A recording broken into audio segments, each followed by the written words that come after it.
here up top. Okay, you got the Jackie Youngs, the Kelsey Mitchells. That's the Louis Vuitton store.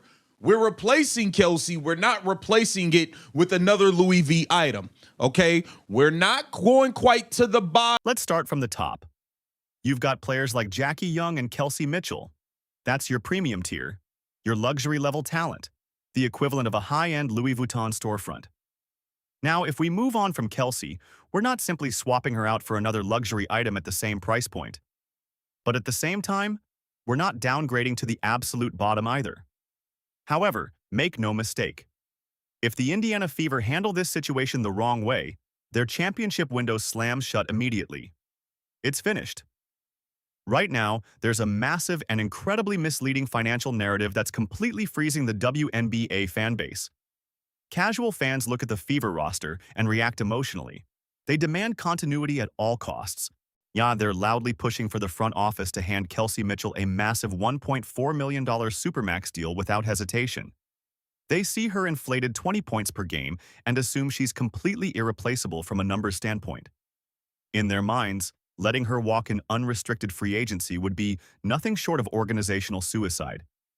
But you're not thinking like a casual fan influenced by surface-level media takes. You're operating at a much higher level, thinking like a strategic decision-maker who understands the business side of the game. You recognize the harsh, unforgiving reality of salary cap structure and financial leverage. In today's hyper-efficient basketball ecosystem, you don't overpay for inefficiency. So you don't allocate a massive portion of your payroll, nearly 20%, to a player whose style disrupts ball movement and limits overall offensive flow. Welcome back to Court Central. This is where we move past the polished PR narratives and dive straight into the raw numbers that actually matter. I need your full attention here. Block out distractions, ignore notifications, and focus in. Because what we're about to break down is essentially the blueprint for pulling off one of the smartest financial moves of the WNBA offseason. We're going to clearly demonstrate how the Indiana Fever can replace Kelsey Mitchell without collapsing their system. This is about executing a calculated multi-million-dollar arbitrage strategy in real time. More importantly, it's about constructing a highly efficient, perfectly balanced roster built around your franchise centerpiece. Now let's lay out the economic reality of the current WNBA free agency landscape. The new collective bargaining agreement has dramatically increased the salary cap, pushing it up to around $7 million per team. At the same time, the supermax contract is firmly set at $1.4 million. No flexibility there. Kelsey Mitchell enters free agency with full leverage, seeking that maximum figure. If the Indiana Fever front office decides to meet that demand and signs off on that contract, the ripple effects are immediate, and they're severe. Financial flexibility disappears, roster construction becomes restricted, and the margin for error shrinks to almost zero. We can put together, we can piece together 2 to 3 quality pieces to replace Kelsey Mitchell. She's going to command $1.4 million. I believe the Indiana Fever. Pay very close attention to the precision behind that financial warning. I need that harsh corporate reality to fully lock into your decision-making mindset.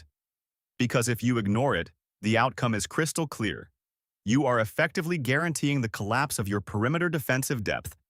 The numbers simply won't allow you to maintain it. You will not have the financial flexibility required to keep high-impact, system-perfect defenders like Lexi Hull. At the same time, you'll completely lose your ability to bring in an emotional tone setter, someone like Sophie Cunningham, who adds toughness and identity to the roster. What you're really doing is constructing a dangerously unbalanced, top-heavy team that looks strong on paper but is structurally weak. Over the course of a long, demanding 52-game season, that kind of roster doesn't survive. It breaks down. If your goal is to build a sustainable, multi-year championship contender, you have to remove emotion from the equation entirely and operate with cold, calculated logic. This is about discipline. You cannot replace a 20 points per game scorer by throwing all your resources at one expensive name. That's not how elite roster construction works. Instead, you break that production into pieces. You rebuild it through a collection of efficient complementary players, a diversified system that spreads the load. This is the concept of aggregate efficiency, a strategy that wins in modern basketball. But casual fans don't think this way. They approach free agency like it's a simple one-for-one replacement aisle. Think of it like this. At the top tier, you've got names like Jackie Young and Kelsey Mitchell. That's your luxury market, the Louis Vuitton level of talent. Now, if you're moving on from Kelsey, the answer is not to immediately replace her with another ultra-expensive top-tier piece. But at the same time, you're not scraping the bottom of the barrel either. And this is where that analogy becomes powerful. When you lose a max-level asset, your instinct cannot be to instantly chase another max-level contract. You don't just walk into the luxury boutique and casually spend $1.4 million on someone like Jackie Young. You don't panic and overpay an aging veteran just to satisfy fan pressure.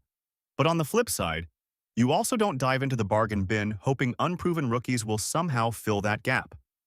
The real strategy lies in the middle. You have to operate with precision, targeting the undervalued, highly efficient middle tier of the WNBA market. That's where smart teams win. So let's break down the available options, starting from the higher-end alternatives. You've got proven two-way players like Ariel Atkins and Gabby Williams. Atkins is a deadly perimeter scorer and a legitimate championship-caliber starting guard. Gabby Williams brings elite defensive versatility, disruption, and valuable international experience.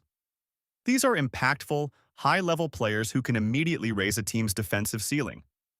But let's be realistic. They are not taking discounts to join your roster. Players of that caliber command strong contracts in the open market. You're realistically looking at around $750,000 just to land one of them. And if you go that route, yes, you're getting quality, but you're sacrificing depth. At that price point, you could sign Ariel Atkins and maybe add a minimum salary bench piece, and that's it. That's essentially the same financial commitment as Kelsey Mitchell, just redistributed.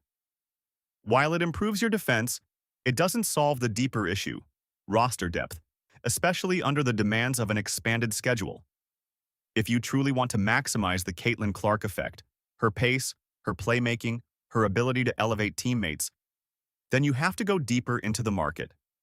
The real value lies in identifying role players whose specific skill sets perfectly complement a high-speed, transition-heavy system.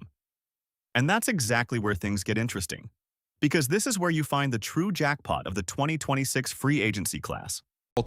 Or Bridget Carlton, Ray Burrell, and a Timmy Fag-Benley, 3 for the price of 1 of Kelsey Mitchell. I think you have to look at these things, and I believe it's a move that the Indiana Fever need to look to. Let that raw financial impact settle in for a moment and fully register. What you're looking at here is the purest form of modern sports economics in action. This is the cold, calculated framework behind building a long-term championship machine. The move is simple in theory but ruthless in execution. You make the deliberate decision not to allocate $1.4 million to Kelsey Mitchell for an isolation-heavy role. You remove that contract entirely from your financial structure and immediately redirect those resources into a smarter, more efficient allocation. Instead of committing everything to one high-cost player, you spread that same investment across multiple pieces: Bridget Carlton, Ray Burrell, and Timmy Fag-Benley.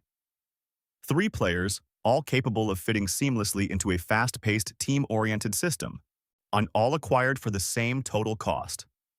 That's not just a replacement. That's a structural upgrade. In one calculated decision, you rebuild your perimeter defense, improve versatility, and add the kind of depth that becomes critical over a demanding 52-game season. At the same time, you remove the inefficiencies that come with isolation-heavy possessions, the kind that slow down your offense and disrupt your primary engine.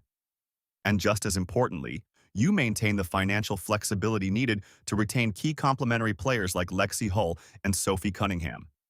Now, instead of relying on one dominant scorer, you're surrounding Caitlin Clark and Aaliyah Boston with a full lineup of efficient, unselfish contributors who align with their timeline and style of play. This is how elite front offices operate. They don't react emotionally to outside pressure or media narratives calling for massive contracts. They don't fall into financial traps set by the market or rival teams. And they certainly don't overcommit to overpriced veterans like Azura Stevens or Kayla McBride just to fill a perceived gap. Because doing that simply recreates the same problem under a different name. Another expensive contract, another limitation on flexibility, another long-term constraint. The Indiana Fever front office is now at a critical turning point. They have one offseason to prove they truly understand high-level roster construction. That means making a difficult, potentially unpopular decision, allowing a fan-favorite player to walk away in free agency. It requires ignoring the noise, the social media backlash, and the emotional reaction